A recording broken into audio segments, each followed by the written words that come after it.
이 시간 함께 읽은 본문을 통하여서 나눌 말씀의 제목은 십자가에서 보이신 사랑입니다. 십자가에서 보이신 사랑.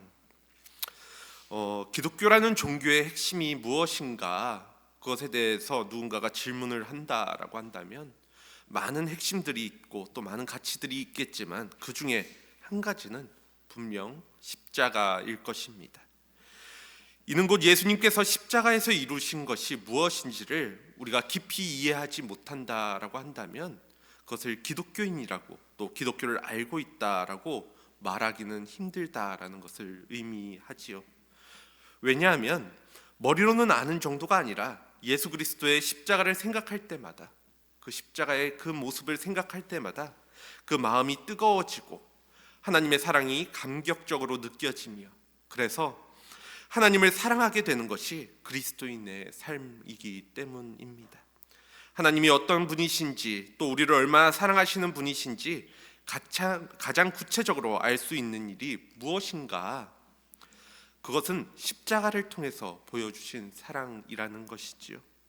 하나님께서 우리를 얼마나 사랑하시는지 그 사랑이 가장 잘 나타나 있는 것이 바로 십자가 사건입니다. 그렇게 우리는 평생 그리고 매일 그 십자가를 기억하면서 그 아래에 머물러야 하고 또 내가 어떤 존재인지를 그 십자가 아래서 항상 확인할 수 있어야 합니다.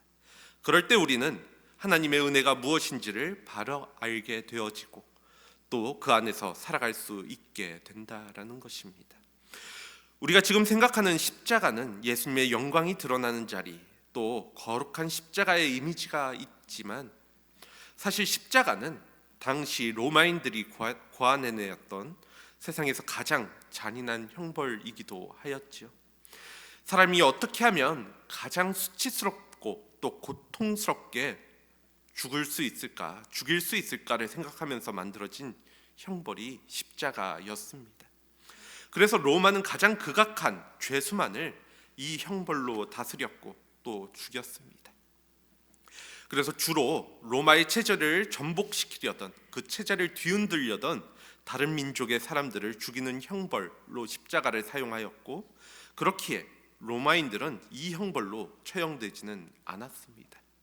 특별히 오늘 본문에 보면 예수님이 두 행악자들 틈에서 함께 십자가 형벌을 받고 계시는 장면이 기록되어져 있는데요.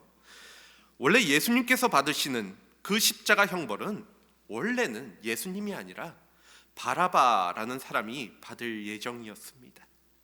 그는 원래 십자가 형벌을 처해질 3명 중에 밀란을 일으키고 또 살인을 하였던 가장 죄질이 무거웠던 사람이었기 때문이죠.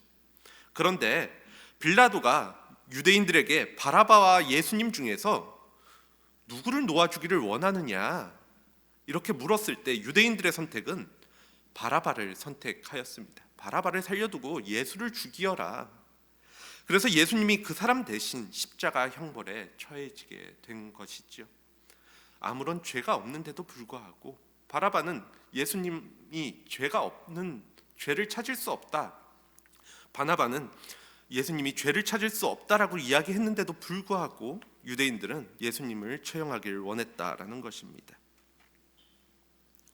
당시 십자가 처형을 당할 때에는 먼저 2가지를 행하게 돼 있었는데요. 이 십자가 처형의 그 과정들이 있었습니다. 그 첫 번째는 채찍질이었죠.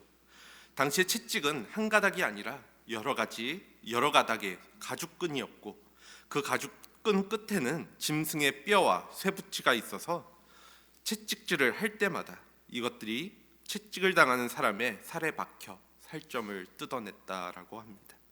그리고 2번째는 자신이 달릴 십자가의 형틀을 사형 집행 현장까지 지고 가야 했습니다. 당시 예수님이 지고 가신 십자가는 보통 우리가 그림이나 사진에서 보는 또 제 뒤에 있는 그러한 매끈한 십자가가 아니었죠. 큰 나무 2개를 중앙에 서로 흠을 파고 묶어서 연결하게 했다라고 하는데 그 무게가 100kg가 넘었다라고 할 정도입니다. 채찍질을 당하여 만신창이가 된 몸으로 100kg가 넘는 십자가 형틀을 지고 간다라고 하는 것은 우리가 상상하는 것 이상의 고통이 따르는 일이었을 것입니다. 십자가를 지고 가다가 도저히 안 되겠다 싶었는지 로마 군인이 지나가는 구레네 시몬에게 십자가를 대신 지도록 했을 정도로 그 과정들은 굉장히 험난했다라는 것이지요. 그렇게 로마 군인에게 책찍질을 당하고 또 엄청난 무게의 십자가를 짊어지신 예수님께서는 해골이란 뜻의 골고다 언덕에 이르러 십자가에 달리셨습니다. 십자가에 달리는 그 과정 역시도 참혹하기만 한데요. 십자가는 먼저 세로막대를 세워두고 가로막대에 죄수의 손을 징 같은 대못으로 박았습니다. 손바닥에 박게 되면 체중 때문에 이 손바닥이 그대로 찢겨 나갈 것이니까 손목과 손 끝에 박았다라고 하지요. 가로막대에 이렇게 죄수를 고정한 후에 도르래를 이용해서 끌어올려서 십자가를 세워 대못으로 발을 또 세로막대 대못으로 박는 그 과정들이 있습니다. 찢어지는 고통이 이루어 말할 수 없고 또 손목과 발을 통해서 출혈이 계속되어지고 몸의 수분도 빠져나가면서 터질 듯한 두통이 오게 된다라고 하는데요. 또한 호흡 곤란까지 오면서 기절했다가 깨어나기를 반복하면서 오랜 시간 극심한 고통을 겪다가 죽는 것이 바로 십자가의 형벌이었습니다. 바로 죽는 것이 아니라 계속해서 그 고통을 짊어지고 있다가 죽는 형벌이었다라는 것이죠. 이러한 극심한 고통의 상황에서 겨우 힘을 내서 하신 예수님의 첫 말씀이 무엇이었는가?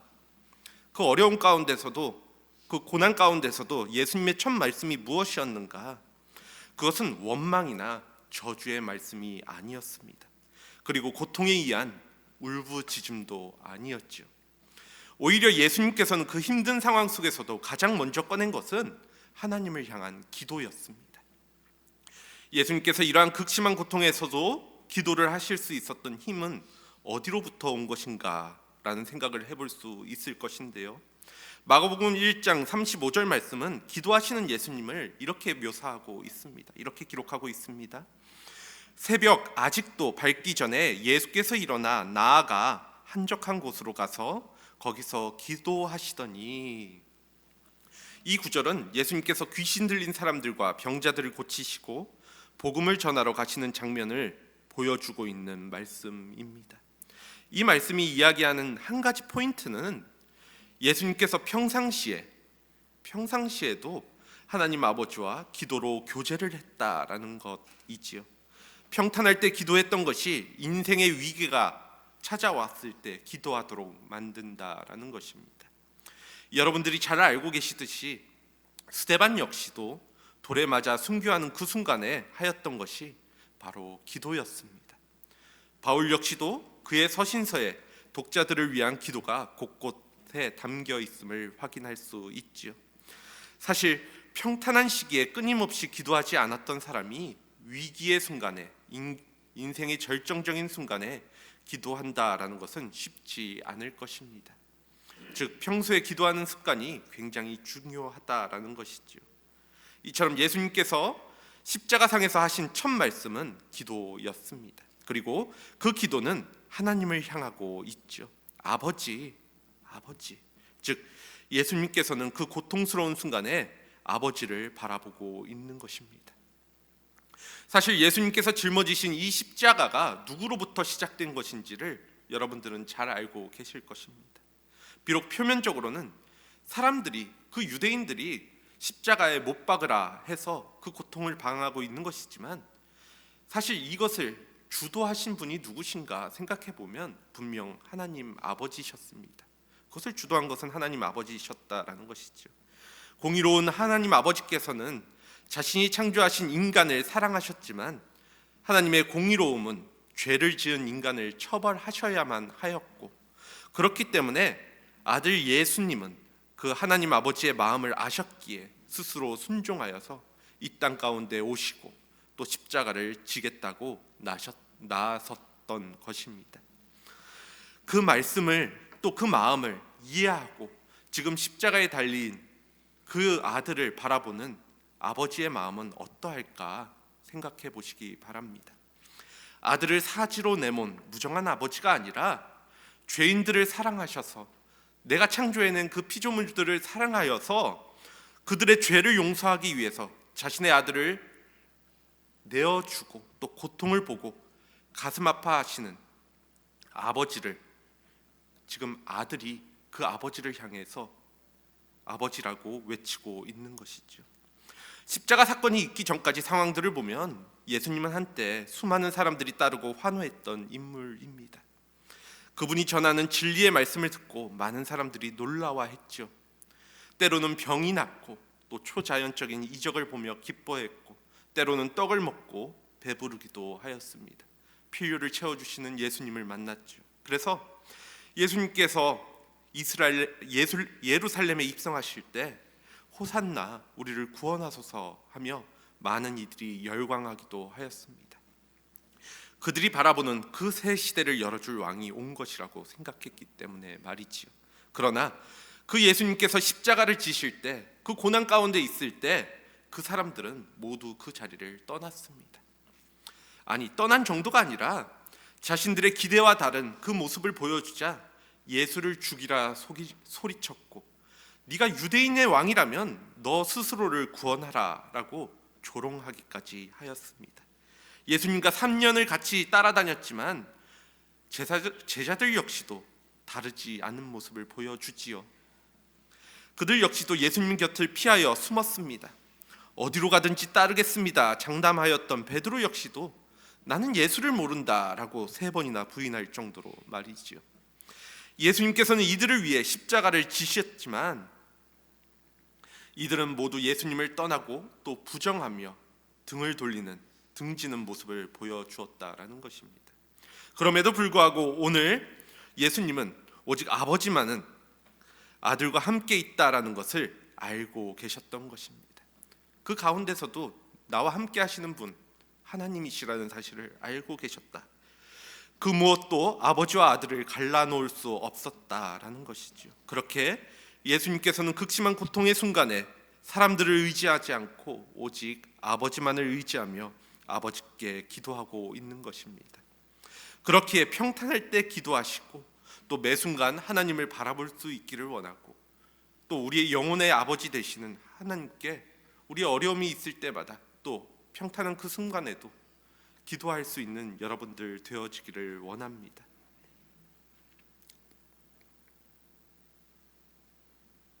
사실 우리의 인생을 돌아보면 내가 의지했던 사람들이 하나둘씩 우리의 곁을 떠나간다라는 것을 느낄 때가 있죠. 내가 철저하게 믿었던 가족들, 또 내가 철저하게 믿었던 사람들, 친구들, 인간관계에 있어서 배신과 오해만이 아니라 죽음으로도 우리의 곁을 떠나기도 합니다. 사람만이 아니라 물질 역시도 한순간에 사라질 수 있고 건강도 쇠하여질 수 있습니다. 그러나 그 순간에도 하나님 아버지께서는 여러분들과 함께 하실 것입니다. 그 아버지 하나님을 갈망하고 친밀히 교제하는 매일의 삶을 살아가길 권면드린다라는 것이죠. 그렇다면 이제 우리는 예수님께서 십자가상에서 그 극심한 고통 가운데 아버지를 찾으며 기도하신 이유가 무엇인가를 생각해 보아야 하는데요. 그것은 예수님께서 하나님께 기도하신 그 내용을 통하여서 들여다볼 수 있습니다.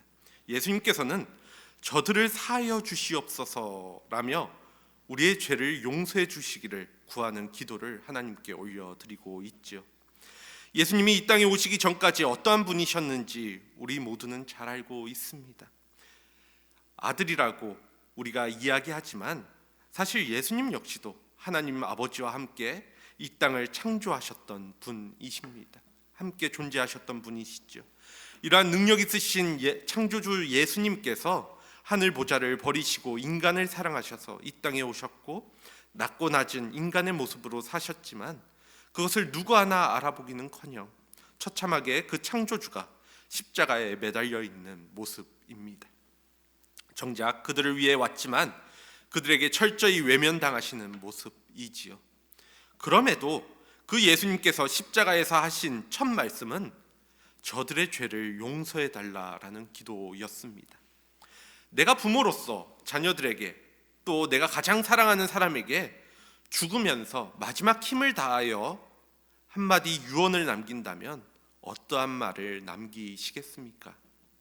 평상시에는 구구절절 할 말이 많이 있겠지만 이제 힘이 없어서 온 기력을 짜내서 내 그 마지막 힘으로 할 수 있는 말이 한마디밖에 안 된다라고 한다면 그것은 가장 중요하고 다급한 말을 하게 될 것입니다.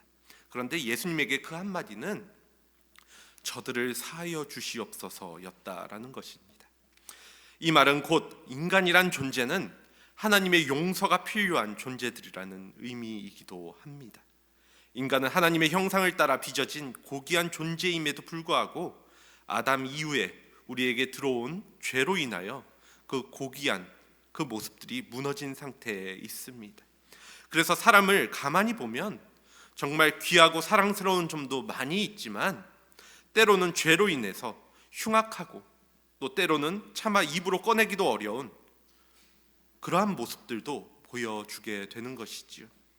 그렇게 우리 안에 있는 이 죄가 용서되지 않는 한 아무리 그가 가지고 있는 하나님의 형상에 따라 빚어진 고귀함과 그 또 아름다운 모습이 있다 할지라도 그것은 제대로 드러나기가 어렵습니다.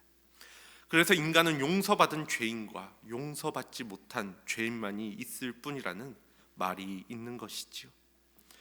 예수님께서는 이 죄의 문제가 가장 시급하게 해결되어야 다른 문제에 진전이 있을 수 있다라는 것을 알았기 때문에 십자가에 달려 돌아가신 것입니다. 이 십자가의 길만이 이 죄의 문제를 해결할 수 있는 유일한 길이기 때문에 지금 십자가에 달리셨고 또한 그 십자가가 저들에게 임하시기를 아버지께 기도하였던 것이지요. 만약 저들의 죄가 용서받지 못한다 한다면 저들은 어떻게 되는 것일까요? 우리의 죄가 용서받지 못한다라고 한다면 어떻게 되는 것인가? 지금 예수님께서 십자가에서 받고 계신 이 형벌과 고통은 인간의 죄에 대한 하나님의 진노이자 또 심판입니다. 예수님은 지금 하나님의 진노와 심판을 몸소 경험하면서 만약 저들의 죄를 용서받지 못한다라고 하면 나중에 예수님이 지금 당하고 있는 이 하나님의 진노를 저들이 경험하게 될 것을 아셨다라는 것이죠. 그렇게 이 고통은 나 하나로 충분하다라는 입장이신 것입니다. 어느 누구도 나와 같이 이러한 고통을 받지 않도록 저들을 사하여 달라라고 그 심판을 이루시는 하나님께 기도하고 계신 것이지요. 내가 찔림이 저들의 허물 때문이고 내가 상함이 저들의 죄악 때문이고 내가 징계를 받는 이유가 저들의 평화를 누리게 하려는 것이고 내가 채찍에 맞는 것이 저들이 나음을 입도록 하기 위한 것인데 저들이 계속해서 하나님을 거스르면 안 된다라는 그러한 염려와 아픔이 주님의 마음에 물밀듯이 들어오고 있는 것입니다. 오늘 여러분들은 이러한 예수님의 십자가에 따른 죄 용서를 받으셨는지 질문드려 봅니다. 조금 무거운 질문이지만 아직 예수님으로 인한 죄 용서의 경험이 없다라고 한다면 지금 십자가에서 하신 예수님의 기도가 나에게 이루어지기를 소망하며 여러분들이 짊어지고 있는 그 죄를 내려놓고 용서받으실 수 있기를 원합니다. 바울은 로마서 10장 10절에서 사람이 마음으로 믿어 의에 이르고 입으로 시인하여 구원에 이른다라고 하였습니다. 이미 그 죄를 용서함을 받았다면 그것은 2000년 전 예수님께서 십자가에 매달려 기도하신 아버지여 저들을 사하여 주옵소서라는 이 기도가 응답받은 것입니다. 내가 지금 구원받고 또 예수님을 믿는 것, 그것 예수님께서 기도하신 그 기도의 응답이라는 것이죠. 그 기도의 결과 우리가 죄 용서를 받게 되었고 죄로부터 자유하게 되었습니다. 그렇다면 죄 용서를 받은 사람은 어떻게 해야 할까? 그 용서를 받은 사람, 그래서 이제 죄로부터 자유한 사람은 내게 예수님의 마음, 이 심정을 나누어 주시옵소서라고 기도할 수 있어야 합니다. 요즘 사람들은 좋은 일이 있으면 그것을 다른 사람들한테 숨긴다라고 하는데요. 괜히 좋은 일들을 이야기했다가 그것을 탐하는 사람들을 만날까 봐라고 하죠. 내가 로또 되는 거 숨깁니다. 내가 돈 많이 버는 것 숨기고 또 좋은 일 있는 것 그것으로 인해서 해코지 당할까 봐 숨기죠. 그래서 그 좋은 일이 일어나는 정보를 주려고 하지 않습니다. 그런데 우리가 얻게 된 좋은 일은 이러한 세상의 일들과는 비교할 수 없는, 그리고 닳지 않는 것입니다. 죄로 인하여 죽을 수밖에 없는 우리에게 예수님께서 그 죄를 대신 짊어지심으로 영원한 생명을 얻게 되었다라는 것, 그 진가를 안다면 그것보다 좋은 일은 세상에 없는 것이지요. 그렇다면 그것을 나만 갖고 있는 비밀로 두고 있는 것이 아니라, 그것이 소중하니까 나만 갖고 있는 것이 아니라 다른 사람들에게도 그 놀라운 진리를 전할 수 있어야 합니다. 내가 죄 용서를 받았고 내 미래는 영원할 것이기에 나 혼자 이를 누리며 살아가는 것이 아니라, 그렇게 나를 구원하신 예수님의 사랑을 그것을 모르는 다른 이들에게 전하여 알게 하고자 하는 그 마음이 우리에게도 함께 있어야 된다는 것이죠. 아직도 이 땅에는 예수님의 십자가에서 받으신 그 하나님의 진노를 받아야 하는 수많은 사람들이 아직도 남아 있습니다. 이미, 그런데 예수님께서는 그 대가를 치르셨지요. 그 대가를 예수님이 받으셨습니다. 내가 그 사실을 알고 있다라는 우월함이나 교만함이 아니라, 예수님께서 우리를 향하셨던 그 안타까운 마음을 가지고 아직 예수님을 알지 못하는 이들을 향하여, 아버지, 예수님께서 이루신 이 용서가 저들에게도 임하게 하여 주시옵소서라고 기도할 수 있는 여러분들 되어지길 원합니다.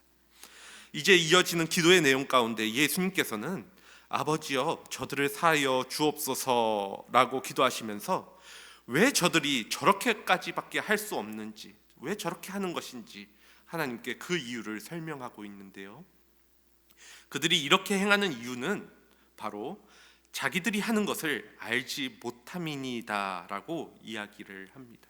그들이 하는 그것을, 자기들이 하는 것을 모르니까 이렇게 하는 것이다라고 이야기하고 있다라는 것입니다. 이유를 설명하고 있지만 우리 인간을 대변하고 또 변명하고 있는 모습입니다. 사실 이 말은 하나님의 심판대 앞에 섰을 때 예수님이 아니라 우리가 해야 할 변명이자 핑계이지요. 우리가 죄로 인하여 주님의 심판대 앞에 섰을 때 우리가 변명하고 핑계댈 말이, 주님, 내가 그때는 몰라서, 그게 뭔지도 모르는 상황에서 행하여서 그렇게 살았습니다. 내가 죄를 지었습니다 라고 이야기하는 것이 맞는데, 그 말을 지금 예수님께서 하고 계신 것입니다. 물론 바울은 로마서 1장 20절에서 창세로부터 그의 보이지 아니하는 것들, 곧 그의 영원하신 능력과 신성이 그가 만드신 만물의 그 모든 피조물들에 분명히 보여 알려졌나니 그러므로 그들이 핑계하지 못할지니라라며, 우리가 세상의 만물을 보면 하나님의 능력과 신성이 보이기 때문에 그분을 모른다 말하고 또 그분을 부정하는 것은 핑계일 뿐이라고 이야기를 합니다. 하지만 그럼에도 불구하고 예수님은 지금 아직 이들에게 기회가 있다라고 보고 계시는 것이죠. 아직 하나님의 그 사랑을, 예수 그리스도의 그 모습을 바라볼 수 있는 그 기회가 있다. 그렇기에 자기들이 하는 것을 알지 못함이니다라는 기도는, 지금은 저들이 자신이 무슨 일을 하고 있는지, 무슨 짓을 하고 있는지 영적인 무지 가운데 행하고 있지만, 그렇게 살아가고 있지만 아버지께서 저들을 깨우쳐 주신다면 저들이 돌아올 것이라는 기대를 가지고 하나님의 심판을 조금은 연기해 달라고 다시 한번 그 기회를 주실 것을 간구하고 있는 기도인 것입니다. 유대인들은 예수 그리스도가 누구인지 전혀 알지 못하였기 때문에 예수님을 십자가에 못 박았지요. 알았다라면 그렇게 행하지는 않았을 것입니다. 예수님을 진정한 메시아라고 알았다라고 한다면 그렇게 행하지는 않았겠지요.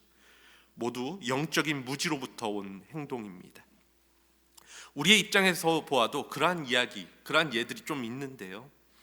로버트 토마스라는 선교사가 있었는데, 그 사람은 제너럴 셔먼호의 통역관으로 대동강을 따라서 한자로 기록된 성경을 가지고 우리나라에 들어온 인물입니다. 하지만 당시 그 조선의 그 정책이 세국 정책이었기 때문에 그 정책에 따라서 이 선교사는 들어오자마자 대동강변에서 즉결 처형을 당하게 되었죠. 조선에서 사망한 최초의 선교사로 알려져 있기도 한 인물입니다. 그 당시 이 선교사를 사형 집행했던 박충권이라는 사람이 있었는데, 그는 그의 책에서 이 당시를 회상하면서 내가 그를 찌르려고 할 때 그의 손을 마주잡고, 그는 두 손을 마주잡고 무슨 말인가를 하고 내게 붉은 색을 입힌 책을 가지고 웃으면서 나에게 받으라고 권하였다. 내가 죽이기는 하였으나 그 책을 받지 않을 수가 없어서 받아왔노라 라고 기록하고 있습니다. 이후 이 박충건이라는 인물은 평양교회 장로가 되어서 한국 초대교회의 중요한 인물이 되었다라고도 하지요. 이렇게 무지하기 때문에 벌어질 수 있는 일들 있습니다. 하지만 또 한편으로 생각했을 때 우리가 이해할 수 없는 것이 이스라엘 백성이기도 하죠. 그들에게는 하나님의 말씀인 성경이 이미 있었고 그것을 믿고 살아가고 있었고 그 성경을 열심히 연구한다 하면서 왜 예수님을 몰랐을까? 왜 예수님을 메시아로 받아들이지 못했을까? 그런데 죄는 우리의 눈을 가리고 귀를 막아버립니다. 그것이 죄가 우리에게 하는 일 가운데 하나 있죠. 바른 것을 눈에 보이지 못하게 하고 바른 소리를 듣지 못하게 하는 것. 그래서 죄 가운데 있을 때 나의 참모습을 발견하기가 어려울 때가 많습니다. 단순히 이스라엘 민족만의 이야기가 아니지요. 우리 역시도 예수 그리스도의 십자가의 사건 또 복음을 들었을 때 우리의 귀를 막고 눈을 가렸던 적이 있었을 것입니다. 죄 가운데 놓인 죄인으로 살아가면서도 세상 다 그렇게 사는 것이지 뭘 더 특별한 게 있을까 하며 그것을 무시하는 모습도 있었을 것이라는 사실이지요. 이러한 측면에서 오늘날 과학과 지식은 팽창해가고 있지만 그 지식이 수많은 지식들이 계속해서 생겨나고 있지만 그 지식이 나의 죄됨을, 내가 죄인됨을 깨우쳐 주지 않는다라는 사실을 주목해 보아야 합니다. 세상의 모든 지식들, 인간이 찾아낸 그 모든 지식들 다 둘러보아도 내가 죄인됨을 알려주는 그 지식은 없다라는 것입니다. 우리의 지식은 날로 쌓여가지만 하나님을 알고 또 주님이 보여주신 십자가의 사랑을 깨닫는 것은 멀어져가는 우리 시대의 모습을 바라볼 수 있기를 원합니다. 이러한 영적인 무지로부터 세상의 눈을 뜨게 해달라는 것이 십자가에 달리신 예수님의 기도였습니다. 그래야 많은 이들이 죄를 용서받을 수 있었기 때문에 말이지요. 말씀을 정리합니다. 오늘 말씀 속에서 예수님은 십자가에 달리셨지만 예수님의 입으로 단 한마디도 원망도 저주의 말도 없었음을 우리는 보게 됩니다. 오히려 우리는 예수님께서 자신을 모략하고 또 부정했던 가해자들을 바라보시며 하나님께 은혜와 배려를 구하는 기도를 드리고 있는 모습을 보게 되어지지요. 우리는 이 기도의 응답으로 특별하신 십자가의 사랑을 받게 된 사람들입니다. 그 구원의 은혜를 얻게 된 사람들이지요. 이 십자가의 은혜를 경험하신 여러분들께서는 그 험한 십자가를 사랑하며 그 십자가에 사로잡혀 내 주변과 가족들 또 이웃들 열방의 백성들도 그 십자가의 사랑과 은혜 가운데 머물게 되기를 열망하며 사시기를 요청드립니다. 내가 특별히 무엇인가를 하지 않아도 기도함으로 그들을 바라볼 수 있고 안타까움으로 그들을 향해서 기도할 수 있는 여러분들이 되어야 한다라는 것이죠. 오늘 예수님의 아버지여, 저들을 사하여 주옵소서. 자기들이 하는 것을 알지 못함이니다라는 이 기도가 세상을 향한 여러분들의 기도가 되어지시기를 간절히 소원합니다. 함께 기도하도록 하겠습니다.